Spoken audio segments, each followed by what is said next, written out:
तो जी हाँ, आप लोग बिल्कुल ठीक समझ रहे हो। तो ये सामने जो मैंने खाना बनाया है माँ के लिए, तो आज है छठ पूजा का नहाए-खाए। मैं बहुत दिनों से अपने ब्लॉग आप लोग से शेयर नहीं कर पा रही हूँ क्योंकि मेरी तबीयत अभी कुछ ठीक नहीं चल रही। लेकिन हाँ, ये बात बिल्कुल सही है कि छठ पूजा की किसी भी चीज़ को मैं मिस नहीं करती और आप लोग से बिल्कुल शेयर करूँगी। और ये था छठ पूजा का सेकेंड डे, जिसे हम लोग खरना भी कहते हैं, जिसकी तैयारी रूपम दी और माँ कर रही थी।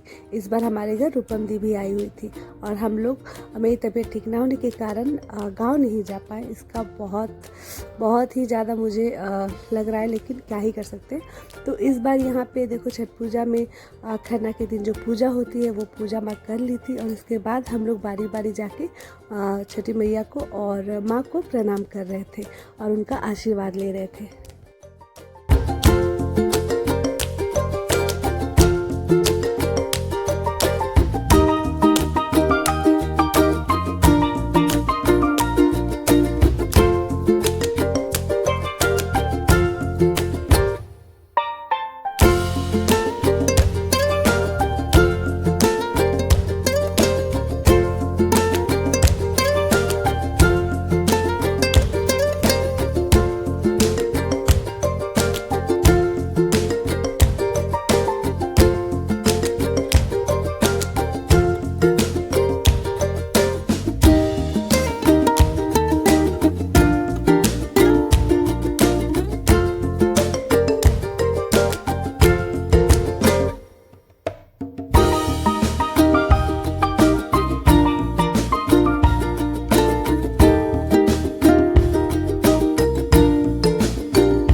और उसके बाद आज था तीसरा दिन, यानी आज होगा संध्या अर्घ। हम लोग पूजा करने के लिए छठ घाट पे जाएंगे और उसकी तैयारी चल रही थी। सुबह जो हमारे यहाँ मेन जो ठेकुआ बनता है वो माँ और रूपम दी मिलके बना रहे थे, क्योंकि ये सब तैयारी करके शाम को हम लोग सब रेडी होकर पूजा करने के लिए जाएंगे।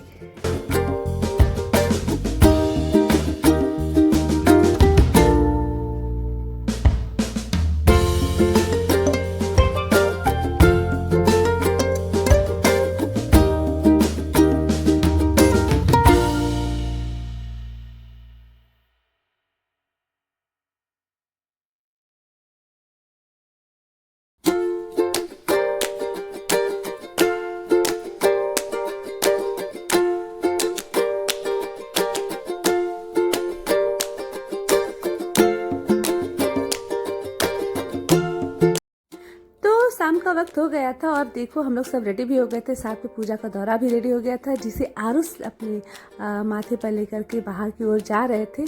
जिस तरह छठ पूजा हमारे लिए एक परंपरा है, उसी तरह से ये दौरा उठाना भी एक परंपरा ही है। हमारे घर के जो जेंट्स होते हैं और उस दौरे को लेकर के जाते हैं, ऐसे लेडीज़ भी उठा के लेके जाती है। अब देखो, ये राम भी ने भी लिया, जीजू ने भी लिया और लास्ट में हम अद्विक को भी ट्रेन कर रहे थे कि बच्चा तुम अभी से ट्रेंड हो जाओ, क्योंकि बड़े होकर को तुम्हें भी ऐसे करके जाना होगा। और वो बहुत अच्छे से उसको कैरी कर लिया, मतलब उसे अच्छा लग रहा था ये चीज़ करने में।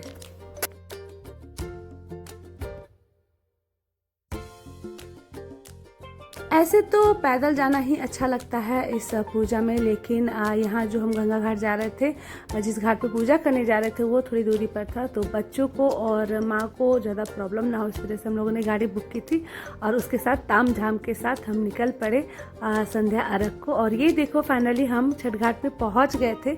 और पहले आज से 3 साल पहले, जब 3 साल हो चुका है, लास्ट 2 साल से तो हम गाँव में ही कर रहे थे, तो यहाँ लास्ट टाइम जो हम लोग 3 साल पहले आए थे, तो डेकोरेशन का जो बहुत ज़्यादा और भी ज़्यादा बढ़ा चढ़ के, मतलब इस बार डेकोरेशन किया गया है। तो यहाँ भी ऐसा नहीं लगता कि छठ पूजा नहीं, यहाँ भी उतनी ही धूमधाम से छठ पूजा मनाई जाती है, उतनी ही भीड़ होती है। यहाँ देखो, सब संध्या अर्घ हम लोग देख रहे थे, अद्विक भी संध्या अर्घ दे रहा था, बारी बारी करके सब हम लोगों ने दिया। भीड़ बहुत हो रखी थी, दिक्कत भी हो रहा था, लेकिन छठ पूजा तो छठ पूजा है और यहाँ सभी मिलके अर्घ हम लोग देते हैं।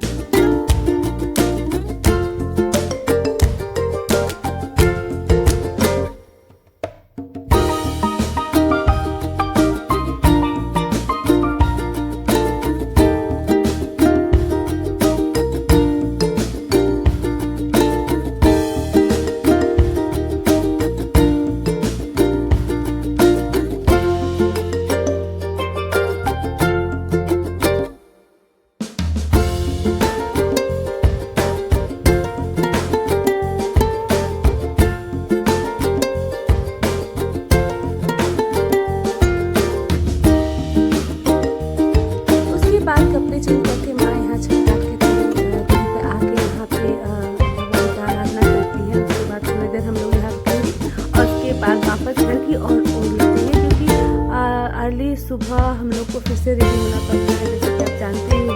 और सब चीज़ एक ही होता है, हर साल ऐसे ही होता है। पर हर साल एक ही चीज़ होने के बावजूद भी हर साल हम लोग एक नई उमंग के साथ और नई एक्साइटमेंट के साथ इस पर्व को मनाते हैं, और हर बार एक नयापन होता है। तो हम लोग जल्दी जल्दी यहाँ से घर गए। उसके बाद आज रात को भी हम लोग को जागना होता है, क्योंकि रात को भी बहुत सारे काम होते हैं।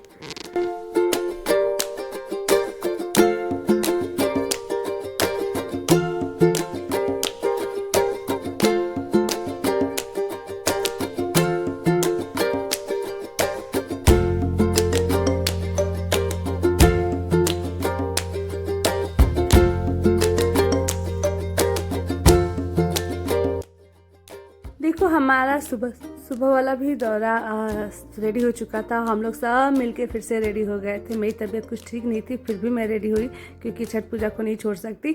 और उसके बाद देखो बाबू को फिर से दिया गया। और देखो बच्चे भी कितने एक्साइटेड होते हैं कि सुबह सुबह 4 बजे ये लोग भी जाग जाते हैं। कहा जाता है कि छठी माँ की कृपा ही ऐसी होती है कि बच्चे से लेके जो एजेड लोग होते हैं सभी लोग इसमें एक्साइटेड होते हैं। और देखो फाइनली हम लोग यहाँ छठ पूजा के घाट पे आ गए। और छठ पूजा शाम में भी अच्छा लगता है, पर सुबह का एक अलग ही फीलिंग होती है। भीड़ भी ज़्यादा होती है, क्योंकि जो लोग के घरों में छठ पूजा नहीं भी होती वो शाम को छोड़ के सुबह को तो ज़रूर आते हैं, इसलिए भीड़ भी ज़्यादा होती है। और बहुत अच्छा लगता है यहाँ पे माँ बैठ के सूर्य जो होता है उदय, उनका वेट कर रही थी, इंतज़ार कर रही थी। उसके बाद जैसे ही थोड़ा सा लगने लगता है कि हाँ अब सूर्योदय होगा, तो फिर माँ गंगा घाट में चली जाएंगी।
और देखिए यहाँ फाइनली सूर्योदय का टाइम हो चुका था और माँ गंगा घाट की ओर चली गई थी। वहाँ सब मिलके सवेरे भी इसी तरह जिस तरह शाम को अर्घ देते उस तरह सुबह भी अर्घ दे रहे थे।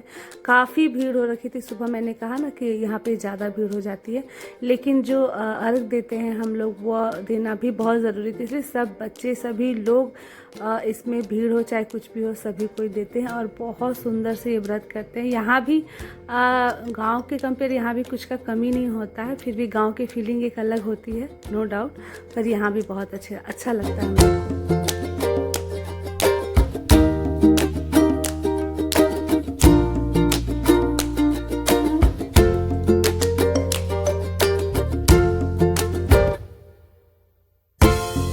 यहाँ पे हम लोग सब मिलकर वेट कर रहे थे प्रसाद का। देखो यहाँ पे राम के दोस्त राज भी आए हुए थे, उनकी पत्नी अंजलि, उनकी बहन, बहुत लोग आए हुए थे। मैंने कहा ना सुबह में बहुत लोग आते हैं, जिनके घर में नहीं भी होता वो भी आते हैं। और यहाँ हम लोग वेट कर रहे थे ठेकुआ का, प्रसाद का, बहुत वेट कर लिया कल से देख देख के। मेरी यहाँ इवन चिक्की भी कल शाम से बोली थी कि मुझे दे दो प्रसाद। उसके बाद ये देखो माँ अपने आंचल से सबको पोंछ रही हैं, क्योंकि ये बहुत शुभ माना जाता है, हम स्वस्थ रहें, निरोगी रहें, इस वजह से ये किया जाता है।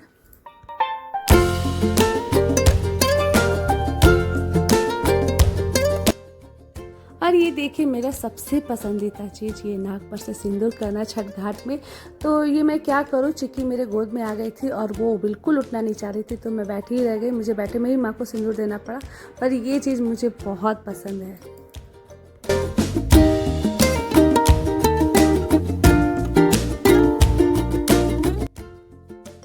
यहाँ पे माँ जो हैं जलते हुए दिए से सभी की आंखों को सेकती हैं, आशीष देती हैं। बहुत अच्छा लगता है ये सब चीज़ देख करके कि इसको करने का अर्थ होता है कि आप लोग बहुत अच्छे से रहो, सही सलामत रहो, और उनका जो आशीर्वाद है, जो जिसे परवैतिन बोला जाता है, उनका आशीर्वाद लेने के लिए हर लोग आते हैं, जिन्हें हम जानते हैं वो भी, जिन्हें नहीं जानते वो भी।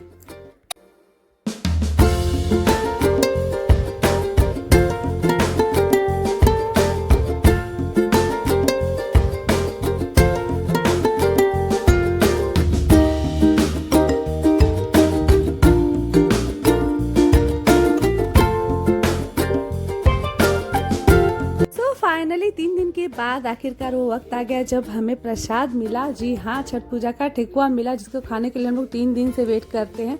और उसके बाद हम लोगों ने सबने प्रसाद ग्रहण किया और घर वापस जाने के लिए एक्साइटेड हो गए।